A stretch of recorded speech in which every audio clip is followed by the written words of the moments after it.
Hi, my name is Esteban Martinez from Addicted to PPC, and this is my Google Shopping Tutorial Christmas edition. So, quick introduction about myself.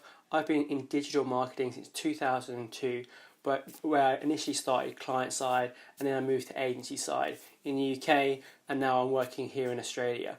I've done a podcast, written loads of blogs, one of the top writers on Google AdWords and Quora, and I love helping people like yourselves getting the best bang for their buck and helping clients reach their customers, should I say, with Google each and every day, as it can be really challenging. But if you look at the right data, if you know how to navigate the system, you'll do really well. And this is why I want to share with you my learning today. Some of the brands I've worked with in my time across Google and online marketing, some of them here are big brands or smaller ones which you may or may not know. What is really important, regardless of what brand you have or your business, is a case of looking at data, using the right audience match type, having the right setup so that you can get the best return for your money each and every time, and that you can stay one step ahead of your competitors so that you can make sure that your business and your brand grows. And this is what we need to do for all our clients here in Australia. So let's just jump into the main focus of this video. So, we only have now 36 days till Christmas, so I can't believe how quickly that spun round. But this is really the time to start looking at our Google Shopping campaigns, make sure that our e-commerce is all geared up to make sure that we can capture all those customers who are going to be searching imminently for Christmas gifts and Christmas presents as the 25th December comes around the corner. Here's a quick snapshot of what a Google Shopping ad looks like. And as I was saying, when people are searching, whether they see something on TV or on the high street, they can generally turn to Google to type in, that product, and they're going to try and buy it online. Before they go to Amazon, before they go to eBay, they'll generally start with Google. Here you can see how that is shown. We've got a variation of adverts and images, and again, depending on your browser, if you're on a smartphone, a tablet or desktop, it may seem different, but generally this is what your customers will see through the Google Shopping ads. As the famous saying goes, a picture is worth 1,000 words. It's really true to make sure that this is really your chance to make sure that your products stand out, to capture customers' intention and get them to come through and buy from your brand. Generally, what a customer will see is your product image, some brief description about the title of that product, the price, your brand, and sometimes a special offer or star rating if they have that feature and if Google chooses to show that. Now, one of the most important things within that element of having your Google Shopping campaigns is the product title. It's the second most important element on Google Shoppings after the image. The reason why the product title is so important in your campaign is Google, being a search engine, uses keywords heavily to match customers' intent to what is on your website and to show the right products and services. Also, us as customers, we're all consumers, and we all generally use keywords to search for products and services online. And the more compelling our adverts are, the higher the connection that is, then the greater the chance of our product being shown and for sales to be made this Christmas. And lastly, as an advertiser myself, advertising, can show the best keyword combinations, so we can really change this. We can test and learn to make sure we maximize visibility for our clients on Google Shopping ads. Again, depending on which industry you're in, there can be some different combinations that I generally use on my clients to make sure they get maximum exposure. Generally, they always seem to have the product types. The product type sits inside all of those. So whether that's you're in the apparel and retail industry, consumables, hardware, electronic, seasonal, or books, they will still follow that pattern, which is generally the product plus your product type. The brand plus your product type, an attribution of some sort, and then either talking about the model number, the GTIN, and other factors inside that. Here we can see an example of that in action. So this is, again, we can see the Apple Watch Series 4. We've got 4 different images. 2 of those, I believe, are the same visually, but we can see we've got different prices, the brand shown, the product description, and some star rating where Google has decided to show that. But ultimately, it's using that format of brand and the attributes, and then your product type. And again, we can see we've got different pricing for those different products, and they're not all the same. Also, whilst it's important to understand how Google works, they do allow you to have a limit of 50 characters for your product description. However, Google only ever really shows 70 characters. This is particularly the case on small screens such as mobile phones, so really think about that when you are creating your product title. For example, if you're selling, say, a product which is the Nexus 7 tablet in black with 32 gigs of storage, that's quite a long mouthful, and that can really be cut down to the Nexus 7 tablet 32 gigabyte black. So really try to condense it so that the less is more approach really works well when you're having your title descriptions created. Also, because Google works really well within shopping, mainly that's because when customers can see your products, customers can see the price, and instantly they can really decide, do they want to click onto it and find out more, or is it not compelling for them? So this is where Google Shopping is much stronger and can be a much bigger winner than just running search ads, because search ads, again, I have hundreds of different split tests on search ads. The customer cannot see the product ultimately. So whilst you can show in your text ad, you can have the price, you can have this description. If they can't see it, it's not as tangible as the shopping ads where they can actually see the price, and they're much more likely to be drawn in to click, and we're able to convert and close a sale.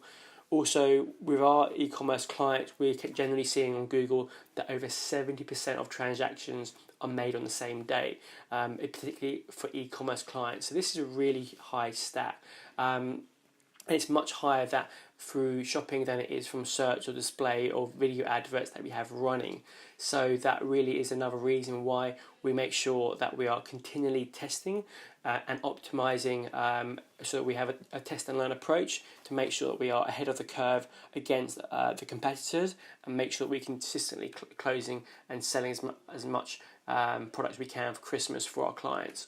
Now, behind the scenes on the shopping feed, it sits that connects with the Google Merchant Center, and that generally shows a lot of information. That's where you can create and adjust your actual back-end system and the feed that comes in.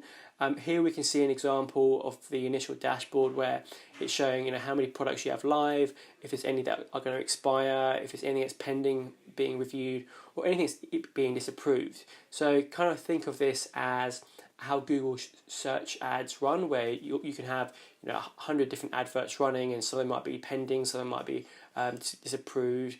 And again, you need to obviously check that, make sure that you minimize anything that's disapproved.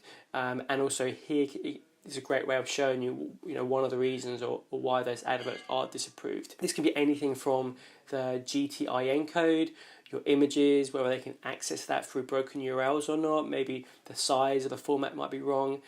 Do you have the right product IDs? The availability, does that match up? If there's any delivery fees, the weight, condition, installments, and so on. So this is really important that you look at this on a regular basis to make sure that a lot of your products are running, and you want to minimize any disapproved issues that will prevent your adverts from showing to customers. Some other common problems that we see generally links either to the shopping ads policy, whether that's down to your content, your practice, restricted items, or just editorial or technical issues. This can be with the quality of your advert or the website. So again, you want to make sure that you're on top of this. And also, price changes are one of the most common issues we see with why that we have disapproved products in the feed. This generally comes when you have, say, a sale item. So whether that's Easter, Valentine's Day, summer, spring, Black Friday, or Christmas, or January sales. If you're adjusting your prices for any period of time, you want to make sure that A, they're correct on the website, and B, they're correct and they match on the shopping feed. Otherwise, if you have two different prices, Google will then recognize that they read your website as well as the merchant feed. If it's anything wrong, it doesn't match up, it would just flag it as an error, disapprove it, and that product will not be shown. So you don't want to get that wrong, and that's something we want to be on top of as often as possible. Also, you have like the taxonomy or the categorization listing, And there is a massive list of product listings that you can class your items in. This is just a snapshot example that we pulled from the taxonomy list under gun care and accessories. You can see it's quite a few there. So being really particular, being really specific in your product will help Google find the right product. And what's good for Google is generally good for customers as well. So we really want to make sure that our customers can find our products online. Here we can see a bad example and a good example of, say, apparel clothing, where you can see a trench coat and someone's just put that under just the category of clothing. And clothing is quite broad, it goes into so many different areas. But what would be really good, and what Google is looking for, is for you to say, categorize this under clothing, outerwear, coats and jackets, and then trench coats. And again, these lists are getting bigger and bigger. So again, you could even draw that down further and really help make sure that your listing stands out and you get more visibility. Because if the customers can't see your product, then how are they going to find you to buy off online? Another common issue we generally find is linked to the global trade item number, also known as the GTIN. And this kind of operates, is kind of similar to a barcode, and it can be different in some parts of the world, whether you're in Europe, America, and if it's across books or other products. Sometimes this code can range from an 8-digit number all the way up to 13 or 14. And there's several different types of codes, and it's just something that you also want to make sure is accurate and correct, so that again customers can find it and Google can connect what you're actually selling for customers online. One of the other problems, can you believe, is the very basics, as I mentioned earlier. Like if people don't have the right title, if they're missing a description, if they're missing the price, or that's wrong, or they can't find or link to any of that information on the website, then Google's just going to decline that. That's going to be disapproved, and you have to go back to square one to make sure you're on top of that. Some other common issues we find is with multiple currencies being targeted within one domain. So if you are selling your products globally, then you need to make sure that your link mentions what countries that it's available in, and you have clearly outlined that within the feed. The same too goes for currencies. So your currency might be US dollars, but if your customer is in the UK, then that you need to make sure that you're using the right currency there to help minimize any issues for customers or Google. If you are able to plug in and use all of the new features, then you can also get promotional extensions or promotional widgets, should I say. And this is a great thing that kind of pulls through any offers. You do have to go through a series of making sure that you're complying with the policies, and you could go through a checklist before you do this, and this can really help have a smooth operation and make sure your promotions go live as and when you run them, especially across, say, Black Friday, Thanksgiving Day, or Christmas coming. So one of the new features that, again, we're really pushing a lot into this year, and we've seen do really well for our e-commerce clients, is integrating the Google seller ratings. So this is where, again, you can have this in your general Google search, but it works even better for Google shopping campaigns. And this is really because, when you're looking to buy a product and you see the same product at a similar price, customers are going to be more compelled to click on one that has a star rating or a higher star rating than its competitor. That's just generally how consumers kind of look online, and can be encouraged through having seller ratings. Also, Google has announced that customers are 17% more likely to click on brands that have ratings than those who don't. So that's really important to make sure that you have that running and you have that connected into your account where possible. If you don't have that yet, don't worry. It's very simple to get set up, and it's free. You can simply go to Google Seller Ratings and you can sign up and apply it online. Once you have a minimum of 100 reviews with an average of 3.5 star ratings out of 5 within a 12-month period, then Google will actually show your adverts and show the star rating in the adverts, and this is going to be helpful for your customers to come online. Also, making sure you have the right image. Imagery is key. Looks matter, especially when it comes to your shopping feed. So you want to make sure they're in the right format, the right size, really show the quality of that product in its best condition where you can, without any text overlays or other watermarks on top of that. You want to make sure that the image really stands out amongst the competition. And really, you can also test whether you want to have a lifestyle image or a static image or stock image. Really test and learn what works for your brand. Here you can see an example of Nike sneakers red, and you can see clearly, whilst that is Nike, a Nike Air Monarch 4, it's not red, it's black and white. So, having the attention to detail, making sure that feed has the right information is going to really help customers find and click on your products. And really, it doesn't need to be complicated. It doesn't need to be overly set up with all these different parameters, but it's really important that you just focus on, keep it really simple for your customers, because then that will help them find the products and navigate easily. So don't generally use whatever a product name is, say pomegranate, just keep it simple and just call it red, or even light red, just so that it's easy to find and you're classing everything in a simple manner. Also, with Google Shopping ads, you can't actually select what keywords you want to appear under. So all of the merchant feed, that's just a massive list on products, but whether someone types in the exact brand name or product that you're selling or not, you can't select that. That's what Google does automatically with the information that you provide it. So whilst you cannot add keywords, what you can do is you can add negative keywords, which is just as important and even more powerful in my opinion. So, keywords are the secret key and the secret sauce to make a huge difference and cut through any irrelevant traffic. So what you can do within the system is you can look for the actual search terms which triggered your advert to appear, and then here you can then either segment them into a different campaign or different ad group if you think that that's relevant, or you can give it more weight depending on your bidding strategy, or if it's something completely irrelevant, then you can just add that keyword as a negative to make sure that you don't waste money or get loads of impressions and no actual engagement.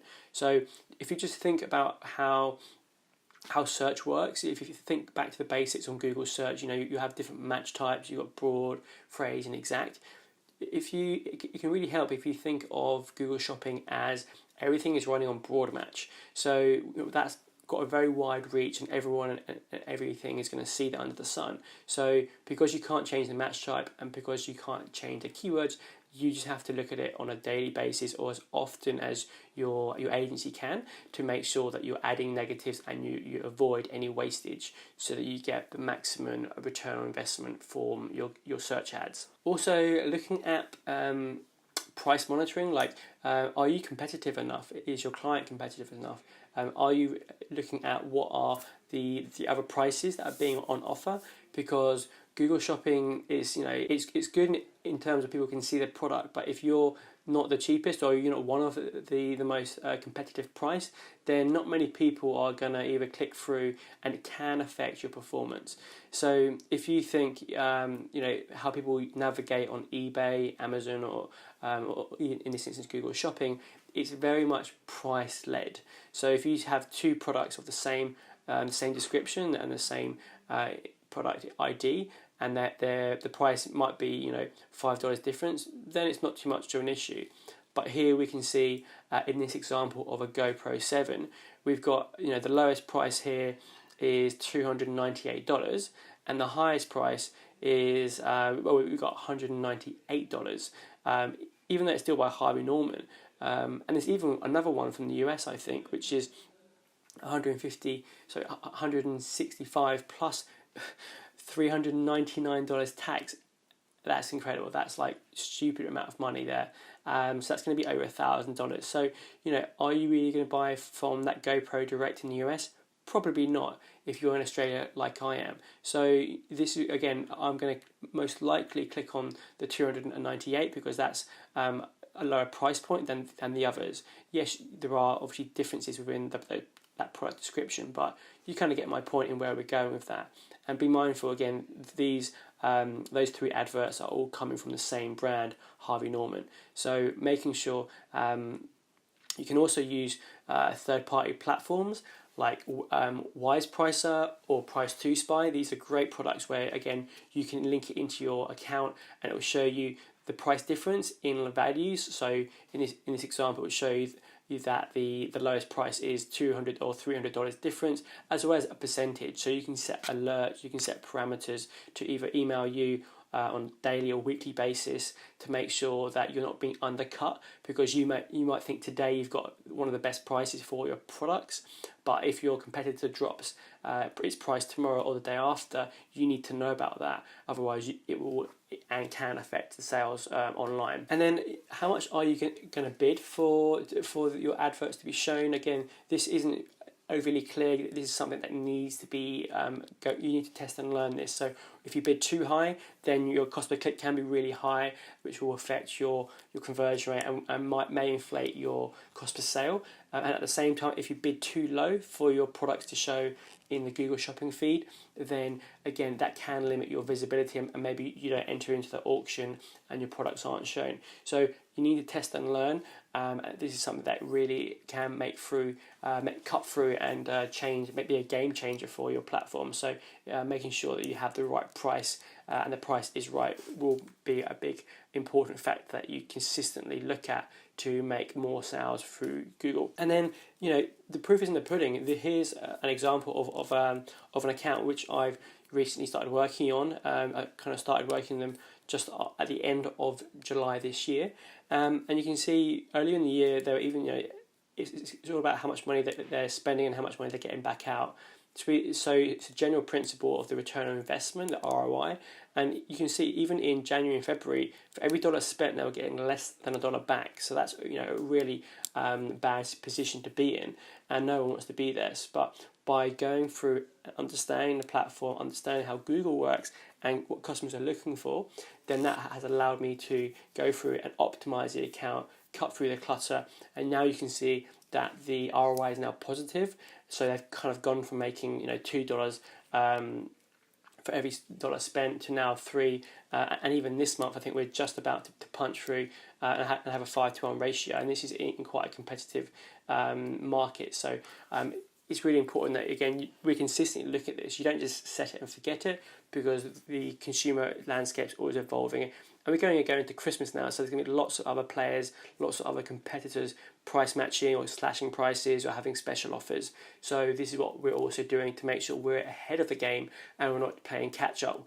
We're actually market leaders and making sure that the other competitors are trying to catch up with ourselves. So a quick summary on what we've covered today. Again, looking at the importance of the product titles, the best recommendations for your title structure, why the less is more approach really works with making sure you get visibility, having rapid results in your account and how quick people purchase it within the same day, how it works behind the scenes with the Google Merchant Center, identifying some common problems, how to run and test promotional offers, the importance of Google seller ratings and how much of a difference that makes, choosing the right image and the best image to really get more exposure, using the right naming conventions so that it's clear and keeping it simple, go through your search term review, price monitoring, pricing correctly, and some of the results that I've driven. So I just want to say thank you very much, and I hope you found this video useful. Thanks for staying to the end. If you found it useful, please hit like or subscribe. Merry Christmas, and check out my next video for more Google Ads tips. Thanks.